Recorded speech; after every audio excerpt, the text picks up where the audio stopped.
ನಮ್ಮ ಮಿತ್ರ ಅಂತ ಮಾದೇವನವರು ಭಾಷಣ ಆದಮೇಲೆ ಅವ್ರಿಗೆ ಸ್ವಲ್ಪ ಲೀವ್ ಕೊಟ್ಬಿಟ್ಟು ಈ ನಮ್ಮ ಯೂನಿವರ್ಸಿಟಿಗಳಿಗೆ ಕಳಿಸಿ ವಿಸಿಟಿಂಗ್ ಪ್ರೊಫೆಸರ್ ಆಗಿ ಕಳಿಸ್ಬೇಕು ಅಂತ ನನ್ನ ಆಸೆ ಆಗ್ತಾ ಇದೆ.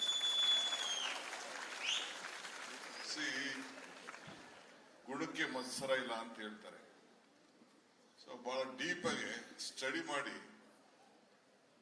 ಮಾನವೀಯತೆ, ಮಾನವ ಧರ್ಮಕ್ಕೆ ಜಯವಾಗಲಿ ಅಂತ ಹೇಳಿ, ನಮ್ಮ ಸಂವಿಧಾನವೇ ನಮ್ಮ ಧರ್ಮ ಅಂತ ಹೇಳಿ ಬಹಳ ಚೆನ್ನಾಗಿ ನಿಮ್ಗೆ ನಮ್ಗೆಲ್ಲ ಕೂಡ ಇವತ್ತು ಬೋಧನೆ ಮಾಡಿ, ಈ ಬೋಧನೆ ಈ ರಾಜ್ಯಕ್ಕೆ ನಿಮ್ಗಲ್ಲ ನಮ್ಗಲ್ಲ ಇಡೀ ರಾಜ್ಯಕ್ಕೆ ಒಂದು ದೊಡ್ಡ ಸಂದೇಶವನ್ನ ಕಳಿಸ್ಕೊಟ್ಟಿದ್ದಾರೆ.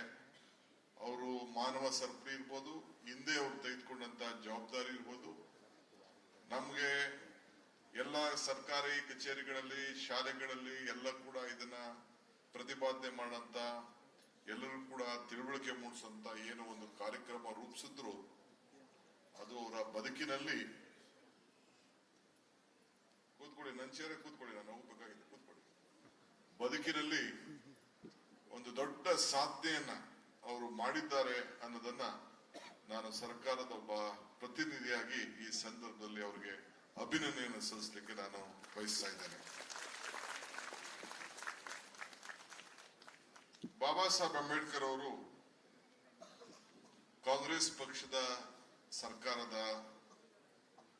ಅಧಿಕಾರದ ಅವಧಿಯಲ್ಲಿ ಜವಾಹರ್ಲಾಲ್ ನೆಹರು ಮತ್ತು ಅವರೆಲ್ಲ ಸಹೋದ್ಯೋಗಿಗಳು ಕೊಟ್ಟಂತ ಜವಾಬ್ದಾರಿಯನ್ನ ಎಲ್ಲರನ್ನೂ ಸೇರಿ ಇವತ್ತು ನಮ್ಗೆ ಇಡೀ ಪ್ರಪಂಚ ನಮ್ಮ ಸಂವಿಧಾನವನ್ನ ಮೆಚ್ಚೋ ರೀತಿಯಲ್ಲಿ ಸಮಾನತೆಗೆ ಒಂದು ದೊಡ್ಡ ಶಕ್ತಿಯನ್ನು ಕೊಟ್ಟಿದ್ದನ್ನ ಈ ಸಂದರ್ಭದಲ್ಲಿ ನಾವೆಲ್ಲ ಸ್ಮರಿಸ್ಕೊಳ್ತಾ ಇದ್ದೇವೆ.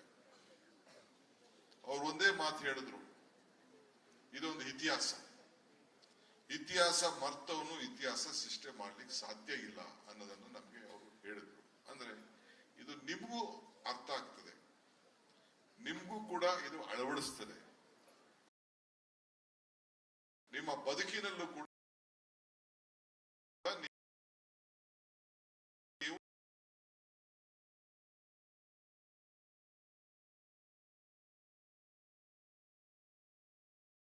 ನಿಮ್ಗೆ ನಮ್ಮೆಲ್ಲರೂ ಕೂಡ ಈ ಸಂದರ್ಭದಲ್ಲಿ ಕೊಟ್ಟಿದ್ದಾರೆ. ಈ ರಾಜಕಾರಣಿಗಳಿಗೆ ಸಂದೇಶ ಕೊಟ್ಟಿದ್ದಾರೆ. ಏನಂತ ಅಂದ್ರೆ, ನೀನು ಹೋರಾಟ ಮಾಡದೆ ಹೋದ್ರೂ ಚಿಂತೆ ಇಲ್ಲ, ನೀನ್ ಮಾರಾಟ ಆಗ್ಬೇಡ ಅಂತ ಹೇಳಿದ್ದಾರೆ. ಅಂದ್ರೆ ರಾಜಕೀಯದವರು ಕೆಲವರೆಲ್ಲ ವ್ಯಾಪಾರಕ್ಕೆ ಮಾರಾಟ ಆಗ್ಬಿಡ್ತಾರೆ. ಹಿಂದೆ ನೋಡಿದ್ರಲ್ಲ, ಬೇಕಾದಷ್ಟು ರಾಜ್ಯಗಳಲ್ಲಿ ಶಾಸಕರು, ಜನ ಆಯ್ಕೆ ಮಾಡಿದವರು, ದೊಡ್ಡ ದೊಡ್ಡವರೆಲ್ಲ ಮಾರಾಟಗಳಾಗಿದ್ದನ್ನ ನಾವು ಇತಿಹಾಸದಲ್ಲಿ ನಾವು ನೋಡಿದ್ದೇವೆ. ಸೊ ಹಂಗೆ ಇವತ್ತು ಅವರು ಅನೇಕ ವಿಚಾರಗಳನ್ನು ಹೇಳಿದ್ದಾರೆ. ಇಲ್ಲಿ ಬಾಬಾ ಸಾಹೇಬ್ ಅಂಬೇಡ್ಕರ್ ಅವರ ಪುತ್ಥಳಿಗೆ, ಭಾವಚಿತ್ರಕ್ಕೆ ಇವತ್ತು ನಮ್ಮ ಬಾಬು ಜಗಜೀವನ್ ರಾವ್ ಅವರ ಭಾವಚಿತ್ರಕ್ಕೆಲ್ಲ ನಾವು ಗೌರವನ ಸಲ್ಲಿಸಿದ್ದೇವೆ. ಯಾಕೆಂದ್ರೆ ಅವರು ನಮಗೊಂದು ಕೊಟ್ಟಂತ ಒಂದು ಮಾರ್ಗದರ್ಶನ, ಈ ದೇಶಕ್ಕೆ ಒಂದು ಗ್ರಂಥ.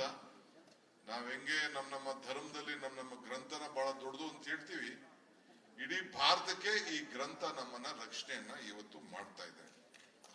ಒಂದನ್ನ ಈ ಸಂದರ್ಭದಲ್ಲಿ ನೀವೆಲ್ಲ ಆಲೋಚನೆ ಮಾಡಬೇಕು, ಗಮನದಲ್ಲಿ ಇಟ್ಕೊಳ್ಬೇಕು. ಈ ದೇಶಕ್ಕೆ ಸ್ವತಂತ್ರ ತಂದುಕೊಟ್ಟಂತ, ನಾಯಕತ್ವ ವಹಿಸಿದಂತ ಮಹಾತ್ಮ ಗಾಂಧೀಜಿಯವರು ಇವತ್ತು 100 ವರ್ಷ ಆಗಿದೆ. ಈ ತಿಂಗಳು ಅವರು ಇನ್ನೊಂದು ತಿಂಗಳು ಹೋದ್ರೆ ನಿನ್ನೆಗೆ ಇವತ್ತಿಗೆ 100 ವರ್ಷ ಆಗಿದೆ. ನಮ್ಮ ಸಂವಿಧಾನ ಬಂದು 75 ವರ್ಷ ಆಗಿದೆ. ಅವರು ಬದುಕಿದ್ದಾಗೆ ಇದಕ್ಕೆಲ್ಲ ಒಂದು ಪೂರಕವಾದಂತ ಒಂದು ಪ್ರಾರಂಭ ಎಲ್ಲ ಆಗಿದ್ದನ್ನು ನಾವೆಲ್ಲ ಗಮನಿಸಿದ್ದೇವೆ. ಆದ್ರೆ ಮಹಾತ್ಮ ಗಾಂಧೀಜಿಯವರ ಎಷ್ಟು ಪುತ್ಥಳಿಯನ್ನ ಇದೆಯೋ, ಎಷ್ಟು ರಸ್ತೆಗಳನ್ನ, ಊರನ್ನ, ಕೇರಿಗಳನ್ನ ಅವ್ರ ಹೆಸರಲ್ಲಿ ಇಟ್ಟಿದ್ದೇವೋ, ಈ ದೇಶದಲ್ಲಿ ನೂರಾರು ದೇವತೆಗಳಿದ್ದಾರೆ, ನೂರಾರು ಧರ್ಮಗಳು ಅವರವರ ವಿಗ್ರಹಗಳನ್ನ ಸ್ಥಾಪನೆ ಮಾಡಿದ್ದಾರೆ. ಆದ್ರೆ ಎಲ್ಲದಕ್ಕೂ ಮೀರಿಸಿ ಇಡೀ ಕಾಶ್ಮೀರಿಂದ ಕನ್ಯಾಕುಮಾರಿವರೆಗೂ ಯಾವ್ದಾದ್ರು ಒಂದು ಪುತ್ಥಳಿ, ಭಾವಚಿತ್ರ ಇದೆ ಅಂತಂದ್ರೆ ಇದು ಬಾಬಾ ಸಾಹೇಬ್ ಅಂಬೇಡ್ಕರ್ ಅವರ ಭಾವಚಿತ್ರ, ಪುತ್ಥಳಿ ಅಂತ ಯಾರು ಕೂಡ ಇದನ್ನ ತಳ್ಳಾಕ್ಲಿಕ್ಕೆ ಸಾಧ್ಯ ಇಲ್ಲ. ಇದನ್ನ ಗಮನದಲ್ಲಿ ಇಟ್ಕೊಳ್ಬೇಕು. ಇದು ನಮ್ಮ 140 ರಕ್ಷ ಕವಚ. ಇದು ಕವಚ. ನೀವು ಮೊನ್ನೆ ಗಮನಿಸಿದ್ರಿ, ಈ ಬಿಜೆಪಿ ಸರ್ಕಾರ ಬಂದ್ಮೇಲೆ ಕೆಲವು ಮಂತ್ರಿ ಆಗಿದ್ದವರು, ಕೆಲವು ಲೀಡರ್ಗಳವರೆಲ್ಲ ನಾನು ಕಿತ್ತಾಕ್ಬಿಡ್ತೀನಿ, ಅರ್ಧಾಕ್ಬಿಡ್ತೀನಿ, ಬದಲಾಯಿಸ್ಬಿಡ್ತೀನಿ ಅಂತಿದ್ರು. ಅವರೆಲ್ಲ ಮನೆಗೆ ಹೋಗ್ಬಿಟ್ರು. ಕೊನೆಗೆ ನಾವು ರಾಹುಲ್ ಗಾಂಧಿ ಅವರು, ನಮ್ಮ ನಾಯಕರು, ಇದನ್ನ ಗ್ರಂಥನೇ ಹಿಡ್ಕೊಂಡು ಪ್ರತಿ ಕಡೆನೂ ಭಾಷಣ ಮಾಡಕ್ಕೆ ಶುರು ಮಾಡಿದ್ರು. ಇದನ್ನ ಉಳಿಸ್ಬೇಕು, ಇದನ್ನ ರಕ್ಷಣೆ ಮಾಡಬೇಕು. ಕೊನೆಗೆ ಯಾವ ರೀತಿ ಒತ್ತಡ ಆಯ್ತು ಅಂತಂದ್ರೆ ಪ್ರಧಾನಮಂತ್ರಿಗಳು ಕೂಡ ಅದಕ್ಕೆ ನಮಸ್ಕಾರ ಮಾಡ್ಬಿಟ್ಟು ಹೋಗಿ ಪ್ರಮಾಣ ವಚನ ತೆಗೆದುಕೊಳ್ಳುವಂತ ಒಂದು ಸಂದರ್ಭ ಅನಿವಾರ್ಯತೆ ಬಂತು. ಆಮೇಲೆ ರಾಹುಲ್ ಗಾಂಧಿ ಮತ್ತು ನಮ್ಮ ಎಲ್ಲ 240 ಜನ ನಮ್ಮ ಕಡೆಯವರೆಲ್ಲ ಹೋಗಿ ಕೊನೆಗೆ ಗ್ರಂಥನೇ ಹಿಡಿದು ಇದನ್ನ ಸಂವಿಧಾನದ ಪೀಠಿಕೆನೇ ಇಟ್ಕೊಂಡು ಗಮನದಲ್ಲಿ ಇಟ್ಕೊಂಡು ಅವರು ಪ್ರಮಾಣ ವಚನ ತೆಗೆದುಕೊಂಡದನ್ನ ಬಹುಶಃ ತಾವೆಲ್ಲ ನೋಡಿದ್ದೀರಿ. ಇದಕ್ಕೆ ಈ ಸಂದರ್ಭದಲ್ಲಿ ಈ ದೇಶದಲ್ಲಿ ಜಾರಿಗೆ ಬರಲು ನಾವು, ನಮ್ಮ ಸರ್ಕಾರ, ನಿಮ್ಮ ಬದುಕಿಗೆ, ನಿಮ್ಮ ಮುಂದಕ್ಕೆ, ಈ ಪೀಳಿಗೆಗೆ ಇವತ್ತು ನಾವು ಬೇಕಾದ ಜನ ದೊಡ್ಡ ದೊಡ್ಡ ಲೀಡರ್ಗಳೆಲ್ಲ ಕರೆಸಿ ಇದನ್ನು ಭಾಷಣ ಮಾಡಬಹುದಾಗಿತ್ತು. ಅದೇನು ದೊಡ್ಡ ಕೆಲಸ ಏನಲ್ಲ. ಆದ್ರೆ ನಮ್ಗೆ ನೀವು ಇಂಪಾರ್ಟೆಂಟ್. ನಮ್ದೆಲ್ಲ ಇನ್ನೊಂದು 10 ವರ್ಷ 15 ವರ್ಷ. ನೀವಿನ್ನ 60-70 ವರ್ಷ ಈ ದೇಶದಲ್ಲಿ ದುಡಿಬೇಕು, ಬೆಳಿಬೇಕು, 100 ವರ್ಷ ಬದುಕಬೇಕು. ಅದಕ್ಕೆ ನಿಮ್ಗೆ ಒಂದು ಫೌಂಡೇಶನ್ ಅನ್ನ, ಅಡಿಪಾಯವನ್ನ ಹಾಕ್ಬೇಕು ಅನ್ನೋ ದೃಷ್ಟಿಯಿಂದನೇ ಇವತ್ತು ನಮ್ಮ ಸಿದ್ದರಾಮಯ್ಯನವರ ನೇತೃತ್ವದ ಸರ್ಕಾರ ಈ ರೀತಿ ಈ ಸಂವಿಧಾನದ ರಚನೆ ಬಗ್ಗೆ ಶಕ್ತಿಶಾಲಿಯಾಗಿ ಇಡೀ ವಿಶ್ವ ಮಾದರಿ. ಈಗ ಇವರು ನಮ್ಮ ಒಬ್ಬ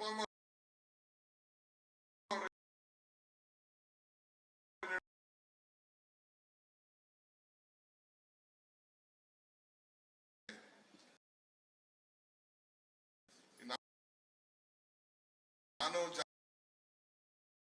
ಜಾಸ್ತಿ ಮಾತಾಡೋದು